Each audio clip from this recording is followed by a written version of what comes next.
जय महाकाली, हर हर महादेव, जय गुरुदेव। साधकों, आप सभी का स्वागत है। आप देखना शुरू कर चुके हैं तंत्र सिद्ध संस्थान का एक और साधना अनुभव वीडियो। साधकों, मैंने आपको अपनी राकनी साधना का अनुभव वीडियो एक दिया था।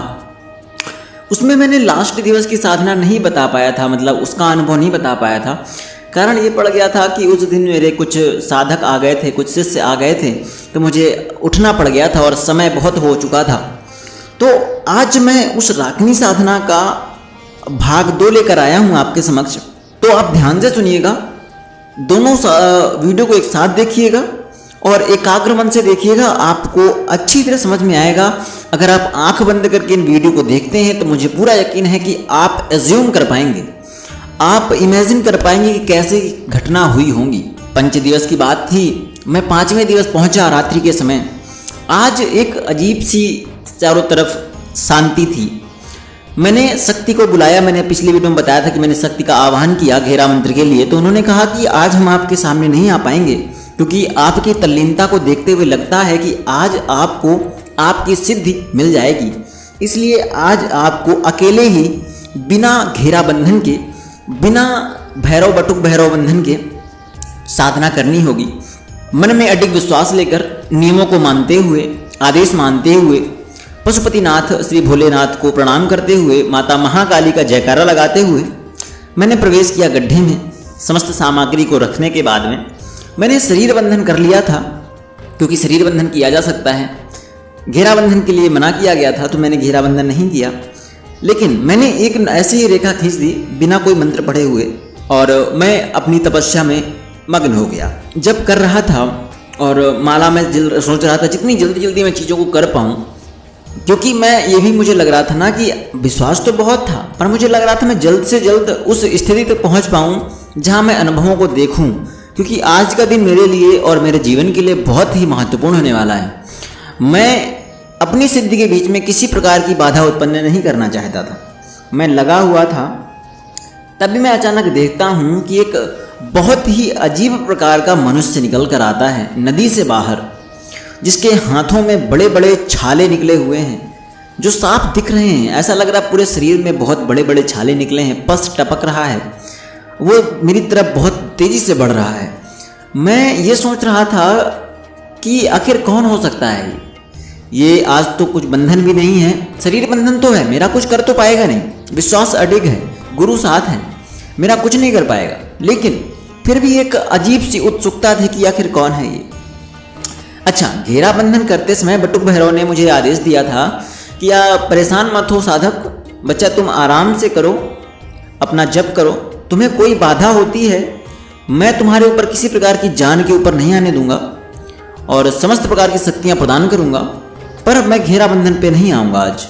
तो मुझे इस प्रकार का डर नहीं था। मैंने भगवान को नमन किया और मैं जब करने लगा, करता ही रहा। मैं उनको देख रहा था कि वो जो सामने से मनुष्य आ रहा है वो फिर क्या करना चाहता है।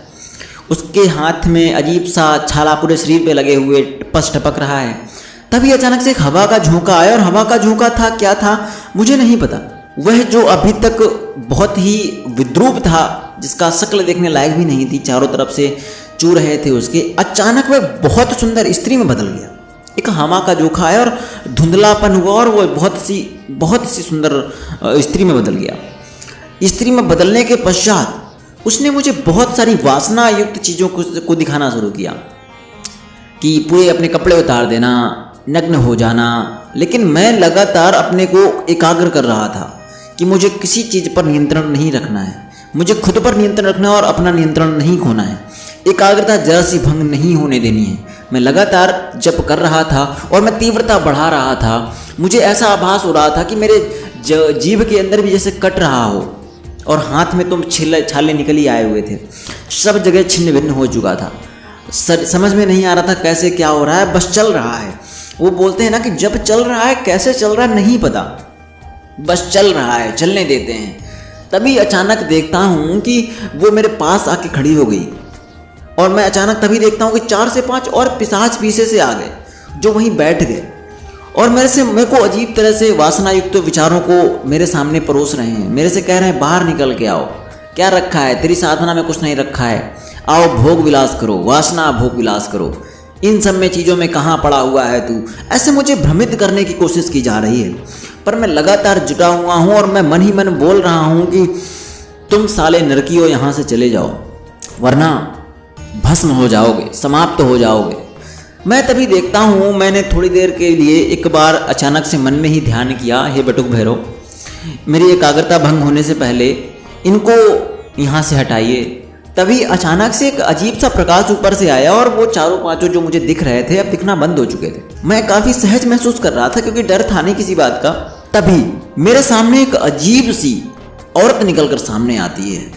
औरत निकल रही है नदी से, उसकी बड़ी बड़ी भुजाएं, बहुत लंबे लंबे पैर हैं, अजान बाहु की तरह लग रही है, आंखें बाहर को निकली हुई हैं, जीभ जमीन छू रही है, इतनी बड़ी जीभ जमीन छू रही, नाखून बहुत बड़े बड़े लग रहे हैं, पूरे रक्त पिपासु की तरह लग रही थी वो, और वो वहां से चलती चली आ रही है। जब वो चल रही तो धरती कंपन कर रही है, मैं ऐसा महसूस कर पा रहा था। वो आगे चल कर आई। अब मुझे थोड़ा सा ऐसा लग रहा था कि अब क्या होगा, अब क्या कर सकते हैं हम। वो मेरे पास आकर बोली कि आज तो तेरा खेल खत्म है, तूने बहुत परेशान किया है मुझे, मैं लगातार तुझे समझा रही हूं कि शमशान पे मत आ, पर तू रोज आ रहा है। आज अंतिम दिन है तेरा, आज तेरे रक्त से मैं स्नान करूंगी, अपनी तृप्ति करूंगी, अपनी पिपासु इंद्रियों को तृप्त करूंगी। आज तो तू नहीं बचेगा, तेरे किसी भी घेराबंधन को मैं नहीं मानने वाली हूँ, तेरी कोई भी शक्ति मुझसे तेरी रक्षा नहीं कर सकती है। मैं केवल मन में भगवान का ध्यान कर रहा था क्योंकि मुझे विश्वास था अपनी शक्तियों पर, गुरु पर और भगवान पर, कि ऐसी कोई दो कौड़ी की शक्ति आकर मेरी परीक्षा ले सकती है, मेरे कुछ अहित नहीं कर सकती है। परीक्षा ले ले, लेकिन मैं परीक्षा में फेल नहीं हो सकता हूँ। मुझे अपनी साधना पर, अपनी एकाग्रता पर विश्वास था। अब वह स्त्री मेरे चारों ओर घूम रही है और वह मुझसे यह भी कह रही कि बहुत चालाक है तूने शक्ति का आवाहन किया है, तेरे आज खेल खत्म, तू नहीं बचने वाला है। पर मैं भगवान के चरणों में अपनी इच्छा जाहिर कर चुका था कि हे भगवान, हे परमात्मा, सब आपके ही शरण में हूँ। मैं पशुपतिनाथ से यह वचन लेकर आया था, तो मुझे विश्वास था कि मेरा कुछ कर तो पाएगी नहीं वो। 1 घंटे, 2 घंटे, 3 घंटे तक मेरे आसपास घूमती रही। करीब सुबह का 2 बज रहा होगा, 2.5 घंटे तक शायद घूमी थी, सुबह का 2 बज रहा होगा। अचानक मैंने आंख खोली, मुझे कोई नहीं दिख रहा था, शायद वो चली गई थी। तभी मैंने फिर से आंखें बंद की और भगवान के चरणों में फिर से वापस से अपने सब कुछ एकाग्रता लगाकर अपना जप शुरू रखा और क्षमताएं बढ़ा दी, गिनती बढ़ा दी, स्पीड बढ़ा दी, एकाग्रता बढ़ा दी। तभी मैं बंद आंखों से ये आभास करता हूँ, यह देखता हूँ कि सामने से 3 ऐसी शक्तियाँ निकल कर आ रही हैं जो अजीब हैं तो औरत, लेकिन बहुत अजीब हैं। किसी का एक पैर नहीं है, किसी का एक हाथ नहीं, किसी का सर ही नहीं है, और उसके तीरों के पीछे एक और शक्ति आ रही है जो बहुत ही सुंदर है, अति सुंदर है, और कुछ नहीं पहना है उसने, नग्न अवस्था है, चारों की नग्न अवस्था है। फिर तभी देखता हूँ कि एक बहुत बलशाली सुडौलत तरीके का व्यक्ति निकलकर सामने आ रहा है जो उन चारों शक्तियों को उठाकर पटकता है। और उसके बाद उनके साथ मैं बोलने के लिए अभी भी, मैं जब उस दृश्य को याद करता हूँ ना, तो मेरा हृदय कांप जाता है। मैं कैसे देख सकता हूँ उन चारों का कितना खतरनाक उसने भोग किया है। मैं महसूस कर पा रहा था, मैं देख पा रहा था बंद आंखों से भी। आप समझ सकते हैं कि कोई सामने आपके भोग कर रहा हो और आप तपस्या कर रहे हैं, ठीक है। मैं केवल अपना इंद्रिय निग्रह कर रहा था, किसी न किसी प्रकार से मैं खुद को एकाग्र रखने का प्रयास कर रहा था, क्योंकि मुझे यह यकीन था कि अगर यहाँ पर मैं डगमगा गया, ये अंतिम दिवस है और अंतिम दिवस का अंतिम चरण चल रहा है, अगर यहाँ डगमगा गया तो मेरे प्राण समाप्ति होने में, प्राण पखेरु होने में 1 सेकंड से भी कम समय लगेगा और मैं निष्प्राण हो जाऊंगा। मेरा 5 दिवस की साधना, मेरी अब तक का वैभव, मेरा अब तक का साधना, मेरा अब तक का ज्ञान सब धरा का धरा रह जाएगा। मैं वो सब देख पा रहा था, पर मैं अपनी एकाग्रता बढ़ा रहा था केवल अपनी शक्ति को पाने के लिए, और मैं लगातार एकाग्रता को और सुनिश्चित कर रहा था। मैं समझ नहीं पा रहा था मैं कैसे देख पा रहा हूँ ये सब चीज़ों को। मैं बहुत एकाग्र होने की कोशिश कर रहा था, अपने ब्रह्मचर्य, अपने इंद्रिय निग्रह, अपने पिछले 10 से 15 सालों की साधना अनुभव को सारी शक्ति झोंक दी थी कि कुछ भी हो जाए, अपनी एकाग्रता भंग नहीं होने दूंगा। मैं ये दृश्य देख नहीं पा रहा था, मेरा हृदय कांप रहा था। और लेकिन क्योंकि मैं एकाग्रता की तरफ जा रहा था कि मेरी वासना केंद्रित रहे, मेरी वासना जो है एकाग्रता में बदलती रहे, मेरा सब कुछ ऊर्ध्वगमन की ओर रहे। लेकिन अब मैं कितना करूं, मैं लगातार देख रहा था शक्तियां बढ़ रही हैं, भोग बढ़ रहा है, इतना ज़्यादा लोग भोग करने लगे वहाँ पर कि चारों तरफ कैसे माहौल बन चुका था। अब दिक्कत ये थी कि अगर वो लोग पास आते, मेरे बहुत करीब आ रहे थे वो, पर बहुत पास नहीं आ पा रहे थे क्योंकि मैंने एक रेखा खींच रखी थी। भले मैंने मंत्र नहीं पढ़ा था, लेकिन वो शक्ति थी उस तंत्र की जो मैं कर रहा था, तो वो मेरे पास नहीं आ पा रहे थे। लेकिन अगर वो पास आ जाते तो मेरी साधना खंडित हो जाती। मैंने मन में ही एक बार बटुक भैरव और अपनी पंचशक्ति घेराबंधन की पंचशक्तियों का आवाहन करके कहा कि हे माता, हे प्रभु, मेरी रक्षा करो। आपका पुत्र संकट में है, आपके पुत्र के मन के अंदर कोई भाव नहीं है। मैं केवल एकाग्र रूप से जप करने की कोशिश कर रहा हूँ, भगवान के चरणों में अपनी श्रद्धा से सब कुछ रखा हुआ हूँ।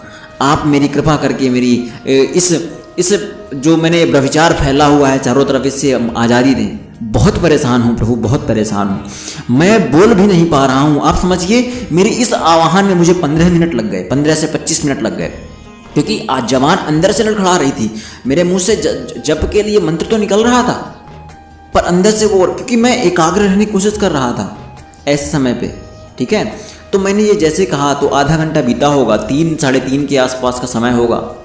उस समय मैं देख रहा हूँ कि बहुत सी शक्तियाँ अचानक से एकदम से आ गई ऊपर से, जिसमें से 5 चौकियाँ थी वो लग गई और 3-4 शक्तियाँ और आ गई। 5 चौकियाँ तो लगी हुई हैं, लेकिन वो 3-4 शक्तियाँ और साथ में आई हैं। उन्होंने अपने त्रिशूल से समस्त व्यभिचार फैलाने वाले असुरों को, पिशाचों को, सबको घोंप दिया है। जैसे फूल को लगाते हैं ना, जब फूल को माला बनाते हैं तो बीच से सुई को घुसेड़ते हैं, सेम उसी तरह उन लोगों ने सबको घुसेड़ रखा है। और अचानक से तीव्र प्रकाश के साथ में वो सब कुछ गायब हो गया। मैं देख रहा हूँ कि मेरे चारों तरफ 5 चौकियाँ लगी हुई हैं, उन पे जलते दीपक मुझे साफ दिख रहे हैं। मैंने हाथ जोड़ा मन में ही और आह्वान किया प्रभु का कि बहुत बहुत धन्यवाद आपका, आपने अपने पुत्र को व्यभिचार रूपी इस सागर से बचा लिया। मैं आपका हृदय से धन्यवाद करता हूँ, हृदय से धन्यवाद करता हूँ प्रभु। इतना सब होने के बाद में अब कोई भी प्रकट होने की हिम्मत नहीं कर रहा था जो आकर मेरी साधना में खलल डाल सके। मैं देखता हूँ कि कुछ समय बाद में एक एक दीपक बुझ रहा है और चौकी गायब हो रही हैं, और धीरे धीरे कर 5 चौकियाँ गायब हो गईं। फिर अचानक से तीव्र प्रकाश के साथ में 2 शक्तियाँ आकर खड़ी हो गई। 2 शक्तियाँ मुझे स्पष्ट दिख नहीं रही थी, बस मुझे त्रिशूल दिख रहे थे। फिर अचानक मैं देखता हूँ कि एक त्रिशूल नीले प्रकाश के साथ में विलुप्त हो गया। अब मेरे सामने एक शक्ति थी जिसका त्रिशूल मुझे दिख रहा था। त्रिशूल वो चारों तरफ मेरे घूम रहा था। करीब ये 5 से 10 मिनट तक ऐसा घूमता रहा। मेरा जब बचा हुआ था 45 मिनट का, 45 से 50 मिनट का जब बचा हुआ था, क्योंकि मेरी माला बची हुई थी 6 माला, और मुझे पूरा विश्वास था कि मैं इसको 40-45 मिनट में ख़त्म कर दूंगा। मंत्र थोड़ा बड़ा था, इस कारण से इतना टाइम लगता है। ठीक है, मैं उसको लगातार कर रहा था।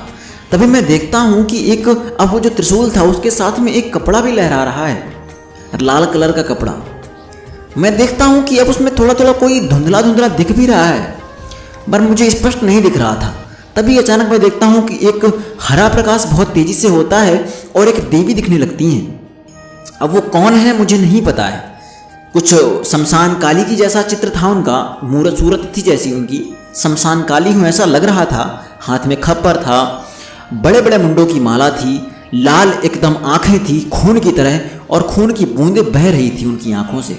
सर एकदम पूरे बाल खुले हुए, पूरा नीला शरीर, एकदम भद्दा शरीर और एकदम नग्न अवस्था में। और मैं उनको इतना तेज था उस शक्ति में कि मैं देख नहीं पा रहा था। मुझे आभास हुआ कि कहीं ये काली तो नहीं, लेकिन मैंने सोचा कि काली का तो मैंने आह्वान नहीं किया है। फिर मैंने सोचा कि कहीं ये राकनी तो नहीं, लेकिन मैंने सोचा कि अभी मेरा आधा घंटा का जब बचा हुआ है तो मैं इसको कर लेता हूँ, तत्पश्चात जल से विसर्जित करूँगा। जल अर्पण करा के मैं इससे बाहर निकलूँगा, उसके पहले निकलना खतरनाक ना हो जाए। तो मैंने इंतजार किया, मैं जब करता रहा 25 मिनट बीते होंगे।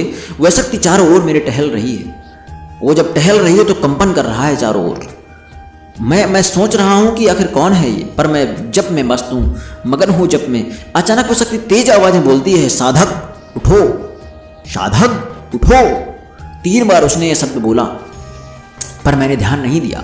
क्योंकि मैं ना तो उसको सही से देख पा रहा था, उसका तेज बहुत था, तो मैं जब देखूं क्यों उसको, मेरा जब तो पूरा हुआ नहीं है। साधना का नियम यह है कि जब पूरा ना हो तब तक आपको किसी के ऊपर नहीं देखना है, किसी पर विश्वास नहीं करना है, भले कोई भी हो, क्योंकि यहाँ पर छद्म हो सकता है, छलावा। मैं लगातार करता रहा। जब वह शक्ति मुझसे बोल रही है, साधक उठो, मैं वही हूँ जिसकी तुम साधना कर रहे हो। पिछले 5 दिवसों से मैं तुम्हारी साधना से अति प्रसन्न हुई हूँ। अब आओ, आंखें खोलो, ग्रहण करो, बाहर आओ। लेकिन मैं कुछ नहीं सुन रहा था, मुझे क्योंकि विश्वास नहीं हो रहा था। मैं 5-10 मिनट और करना चाह रहा था। मैंने उस दिन 1 माला एक्स्ट्रा की, ज़्यादा की मैं करता रहा। मैं सोच रहा था 1 माला ज़्यादा करूँगा, लेकिन वो तो निकलूँगा नहीं बाहर जब तक पूरा नहीं हो जाएगा। मैं देख रहा था, मेरा जब कंप्लीट होने वाला ही था, 1 माला ही बचा होगा जो मैं अतिरिक्त करने वाला था। मैं उसको करने लगा तो मैं देखता हूँ वो बैठ गई मेरे सामने, और मैं देख रहा हूँ कि वह अजीब सी महक उससे निकल रही है। लेकिन मैं जब करता रहा, मेरे 8 से 10 बार मंत्र जाप किया होगा, तभी मैं महसूस करता हूँ कि अब शक्ति मेरे सामने नहीं है, वह जमीन में समा गई है। मैंने जब किया, समस्त मदिरा अदिरा जो मुझे रखनी थी वो मैंने सब रख दिया, सब भोग लगाया, आचमन कराया, बाहर निकला, स्नान किया, तब तत्पश्चात वहाँ फिर आया और शमशान को प्रणाम करने लगा। तभी 3 शक्तियों का उद्गम हुआ और अति सौम्य रूप में बटुक भैरव भी आए, और उन्होंने मुझसे आकर बोला कि साधक, तुम्हारी आज परीक्षा पूर्ण हुई और हम तुम्हें आशीर्वाद देते हैं। और वो वहाँ से विलुप्त हो गए, वहाँ से अदृश्य हो गए। उन्होंने क्या आशीर्वाद दिया क्या नहीं वो मैं आपको नहीं बता सकता हूँ। तत्पश्चात उस राकनी जो आई थी, अब सौम्य रूप रखकर आई और अति सुंदर कोमल स्वभाव की। मैंने माता को प्रणाम किया। तत्पश्चात वो 3 शक्तियाँ हुई और उन्होंने कहा, हम एक नहीं, हम त्रिशक्तियाँ हैं जो साथ रहते हैं, और हम तुम्हारी साधना से बहुत प्रसन्न हुए हैं। हमने उनसे वचन वगैरह हुआ, कैसे हुआ क्या हुआ मैं ये सब नहीं बता सकता हूँ, और यह मेरे लिए खतरनाक हो सकता है, ठीक है, इसलिए मैं इस चीज़ों को आप तक नहीं पहुँचा सकता हूँ। और ये जो मैं साधना आपके पास तक अनुभव लेकर आया हूँ, ये मैंने माता की आज्ञा से ही आपके पास तक पहुँचा रहा हूँ। गुरु आज्ञा, माता आज्ञा से ही लेकर आया हूँ, तीनों शक्तियों की आज्ञा ली हुई है मैंने। और मैं आपको जो कुछ बताया हूँ सब कुछ सही है, सत्य है। मैं आपको थोड़ा सा देखिए, साथ को ऐसी साधनाओं में क्या होता है ना, ये आपको धैर्य के साथ में अपनी एकाग्रता, अपने ब्रह्मचर्य पर भी भरोसा रखना चाहिए। किसी प्रकार से आपको अडिग नहीं होना है। और मैं साफ साफ सलाह तो ये दूंगा कि आपको इससे गुरु आज्ञा, और गुरु आज्ञा ही नहीं, गुरु साथ में हो आपके।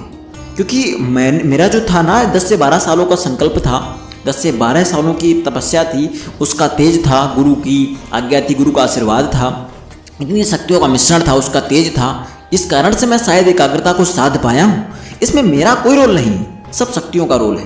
मैं अदना सा बालक, मैं क्या कर सकता था। लेकिन सब जो हुआ बहुत अच्छा हुआ, और आज सभी की माताओं की कृपा है मेरे ऊपर। और आप सभी को यह साधना बताते हुए मुझे बहुत हर्ष फील हो रहा है, बहुत अच्छा लग रहा है मुझे लग रहा है कि मैंने वो अनुभव किसी को बता रहा हूँ आज, जो मैंने खुद देखा है, मैंने खुद महसूस किया है। और माता की आज्ञा थी, इसलिए मैंने आप तक पहुँचाया। अब मुझे विदा कीजिए, मिलते हैं आपसे बहुत जल्द एक अगली वीडियो में बहुत अच्छी चीज़ों को लेकर। मुझे आज्ञा दीजिए। जय महाकाली, हर हर महादेव, जय गुरुदेव।